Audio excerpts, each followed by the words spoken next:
Olá, gente! Olá, galerinha do oitavo ano. Meu nome é Alisson, professor de Geografia, certo? E hoje a nossa aula vai ser sobre a ocupação do território americano e a inserção da América no sistema capitalista. Ok, gente? Então a gente vai entender mais ou menos como é que a América entrou nesse sistema capitalista, tá? Vamos entender aí o embrião do capitalismo, como ele começou, certo? Para onde ele vai, quais eram as finalidades. Vamos lá. Gente, para que vocês entendam, certo? Eu trouxe uma imagem aí que vocês estão vendo na tela, certo? Sobre o capitalismo comercial. Tá? Então, o capitalismo comercial vai ser o início, tá, da formação do capitalismo no mundo. Tá? Então, a imagem que vocês veem aí, tá, é a cédula de 20 libras, tá? É uma moeda que faz parte da União Europeia, tá? É uma moeda que é inglesa. Tá? Então, essa moeda hoje ainda tem muita força, tá, no nosso país, e é uma das moedas que tem muito valor econômico atualmente. Tá? E na imagem dessa moeda, vocês veem aí um carinha chamado Adam Smith. Tá? Então, Adam Smith vai ser considerado o pai do capitalismo, tá? Ele vai iniciar o capitalismo comercial e através dele, com as ideias e teorias que ele vai começar a definir, a gente vai entender o que é o capitalismo e como ele entrou nas Américas, ok? Essa visão que a gente está tendo vai do século XV até o século XVIII, então a gente vai analisar mais ou menos por esse período. Massa? Vamos lá. Gente, para iniciar, a gente vai começar a observar a América Latina, tá? As regiões mais baixas, a parte mais sul das Américas. E a liderança do Império, da questão da formação da América Latina no capitalismo vai estar relacionada aos espanhóis e aos portugueses. Por que, professor, espanhóis e portugueses? Como a gente bem sabe, os espanhóis e portugueses foram as duas potências que dominaram a América do Sul, tá? Então, os espanhóis dominaram a parte mais oeste da América do Sul e a parte leste ficou com os portugueses. Tá? Mas vamos entender mais ou menos como é que eles dominaram aí esse chamado Novo Mundo, tá? Que estava inserido. Só um parêntese aí, tá? Nesse período, Novo Mundo era a América do Sul, tá? E a América do Norte. Atualmente, o chamado Novíssimo Mundo vai ser aquela região lá da Oceania, tá? Que a gente vê lá na formação territorial do nosso planeta. Gente, essa divisão da América do Sul entre espanhóis e portugueses vai iniciar com o chamado Tratado de Tordesilhas, tá? Mas o que é esse Tratado de Tordesilhas?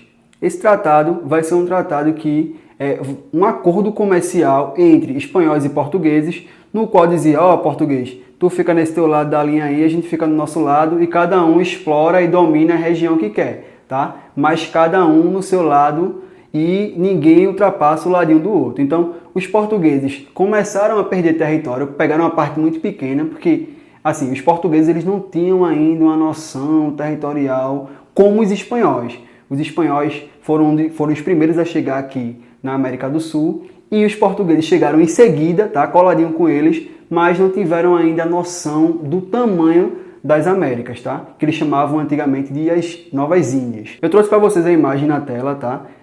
A expansão marítima e comercial, a corrida maluca por lucro, tá? A gente está falando que entre o século XV e o século XVIII era o início do capitalismo comercial, tá? Idealizado por Adam Smith, e os europeus e os portugueses tinham chegado às Américas para buscar novas fontes para comercializar também. Mas como assim? Na Europa estavam acontecendo ainda as grandes movimentações econômicas, tá? A gente tinha Itália, a gente vai ter também França e vai ter Inglaterra como as grandes potências aí que vão iniciar o capitalismo comercial. Por quê? A Itália, ela dominava toda a região ali do Mar Mediterrâneo junto com a França. E a Inglaterra estava começando a introduzir ideias. Então esses três tinham uma movimentação, tá, entre eles que configurava a ideia do capitalismo mesmo comercial. Mas, professor, o que é que tem importância Itália e França nesse processo? Você falou de Adam Smith na Inglaterra. Itália e França, elas dominavam o Mar Mediterrâneo e o Mar Mediterrâneo era uma fonte de escoamento de mercadorias, de especiarias da Índia. Então, o acesso mais próximo à Índia, que era uma fonte lá de muitas riquezas, de alguns condimentos, de alguns temperos para conservação de alimentos. A gente vai ter também a bússola que foi criada pelos indianos. Então, os indianos eles tinham um jeito, tá, para a produção de especiarias que os europeus ficaram de olho e faziam comércio com essas especiarias. Mas Portugal e Espanha ficavam chupando o dedo só olhando tudo acontecer e também queriam chegar às Índias, tá? Mas para passar para o caminho mais fácil das Índias era o mar Mediterrâneo. Então o que é que eles fizeram? Começaram a inventar novas tecnologias de embarcação, começaram a criar novas formas de chegar até essas Índias e novas rotas também para chegar nessas Índias. E aí foi a ideia que eles tiveram de contornar a África. Tá? Então, nessa imagem que vocês estão vendo aí, a gente vai dividir em dois times. Tá? A gente vai ter o time dos espanhóis e o time dos portugueses. Tá? No time dos espanhóis, a gente vai ter aí Cristóvão Colombo e Fernão Magalhães. E no time dos portugueses, a gente vai ter Vasco da Gama e Pedro Álvares Cabral. Tá? Então, esses dois times aí vão começar a correr numa corrida louca, alucinante aí, para conseguir chegar às Índias. E aí, eles conseguem contornar a África, as linhas estão mostrando aí quais foram os processos, e os espanhóis e os portugueses, nessa busca por chegar nas Índias, acabaram chegando aqui na América do Sul. Tá? Então eles chegaram na América do Sul e dominaram essa região e fizeram um contorno, os espanhóis, até as Índias. Da mesma forma, os portugueses chegaram na América do Sul, descobriram uma nova rota e continuaram seguindo para buscar as Índias. Ok, então esse processo de busca por especiarias, tá, para se inserir no capitalismo comercial que estava iniciando, foi o que fez essa galera da Europa chegar aqui no Brasil. Massa? Ó, essa próxima imagem, tá, eu costumo intitular assim, mas eu acho bem diferente. Tá? A expansão marítima e comercial, a chegada alienígena. Por que a chegada alienígena? Gente, observem o seguinte, olhem os trajes dos índios e olhem os trajes dos europeus. Tá? Esses europeus aí são os espanhóis especificamente. Tá? Então, a gente vai ver que existe uma diferença muito grande de hábitos, de postura, né? Existe uma diferença também muito grande de quantidade de especiarias que esses europeus eles trazem, né? Os índios ficam muito impressionados. Mas essa cena que vocês estão vendo na tela, ela não foi a única que acontecia não, tá? Tinha alguns índios que eram bastante hostis e quando vinham os europeus chegando, já começavam a atacar, porque para eles era uma guerra, era um povo diferente, tá? Era uma invasão diferente para eles. Eles configuravam isso como uma invasão. Ok? Então eu costumo chamar de chegada alienígena porque era um povo diferente, chegando a uma terra diferente e de um jeito diferente. Porque essas embarcações aí, gente, elas nunca foram vistas pelos índios, tá? Era como se você estivesse vendo um disco voador na Terra hoje em dia, certo? Vamos lá. Então, gente, vamos ver essa questão de conquista das Américas e vamos dividir em dois tempos. Vamos ter a colonização de exploração e vamos ter também a colonização de povoamento, ok? Então, na tela vocês veem aí, peço que vocês tirem print, tá? E vamos falar um pouquinho sobre elas. Ó, gente, a colonização de exploração vai ser uma colonização de busca por especiarias. Então, eu vou extrair a especiaria de um determinado território e vou levar para o meu para comercializar, que era a intenção da chegada às Índias. Tá? E a de povoamento é observar que aquele território demandava um maior tempo de extração, demandava um maior tempo, e aí eu comecei a perceber que a saída desse território para o meu demorava muitos anos. Gente, para os europeus conseguirem chegar aqui com as embarcações iniciais que eles tinham, demorava mais ou menos... A primeira foi 6 anos, porque teve que chegar aqui e depois voltar para as Índias, para contornar a África. E a segunda que eles vieram aqui demorou 2 anos. Então é muito tempo para chegar em um território. Então eles precisavam se instalar com mais força. Até a criação de uma nova embarcação, que é num período só da Revolução Industrial, que era o barco a vapor. Então a gente está vendo aí que eles precisavam se instalar de alguma forma nesse território, tá, gente? Então, povoamento e exploração vão ser as duas categorias de colonização que ocorreram aqui nas Américas. Então, gente, nesse processo de ocupação do território americano, na porção mais ao sul, ocorreram alguns processos econômicos que influenciavam e que ajudaram nesse capitalismo, tá? Então, os processos econômicos que ocorreram nessa parte mais ao sul foi o pau-brasil, a cana-de-açúcar, tá? A folha do tabaco para a produção de fumo, a gente vai ter também a pecuária e a mineração. Então, esse período colonial aí, no início desse processo de capitalismo comercial ao sul, tiveram essas fontes aí, esses ciclos econômicos que contribuíram para a formação da América do Sul. Ok, gente? Vamos lá. Nesse ponto em diante, a gente vai ver um pouquinho agora sobre o processo que ocorreu na América mais ao norte, tá? Então, a América do Norte, ela teve todo um diferencial, tá? Foi muito diferente o processo de colonização entre a América do Sul e Norte, tá? E a gente vai ver por que ocorreu isso. Gente, existiam duas grandes potências que dominavam o capitalismo, que foi o que a gente falou, o capitalismo comercial, que era Inglaterra e França, e a gente tinha Itália também. Mas Inglaterra e França foram as duas potências que foram até a América do Norte e começaram a colonizar aquela região, tá, gente? Mas diferente do que ocorreu aqui na América do Sul, eles iam com a ideia de explorar a terra porque eram indígenas diferentes, era uma outra cultura, era um outro clima, tá, gente? Então, e também a Europa estava passando por um processo também completamente diferente. No processo do povoamento que ocorreu na América do Norte, muitos artistas, muitos políticos fugindo também de alguns territórios da Europa, tá, gente?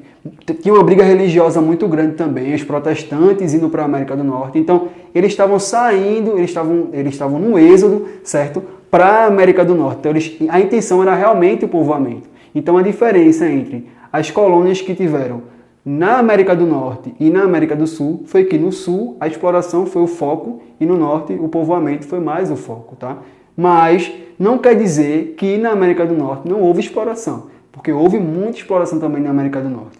Na América do Norte também outra coisa que a gente vai ver muito interessante vai ser a divisão do território, tá? Então, a divisão do território norte-americano vai ser inicialmente em 13 colônias, tá? Que vocês estão vendo aí na tela agora, as 13 colônias indígenas, inglesas, quer dizer, tá? Então, as 13 colônias inglesas vai ter essa dinâmica de povoamento que ocorreu na América do Norte. Então, a gente vai dividir aí, além dessa divisão em 13 colônias, a parte sul e a parte norte.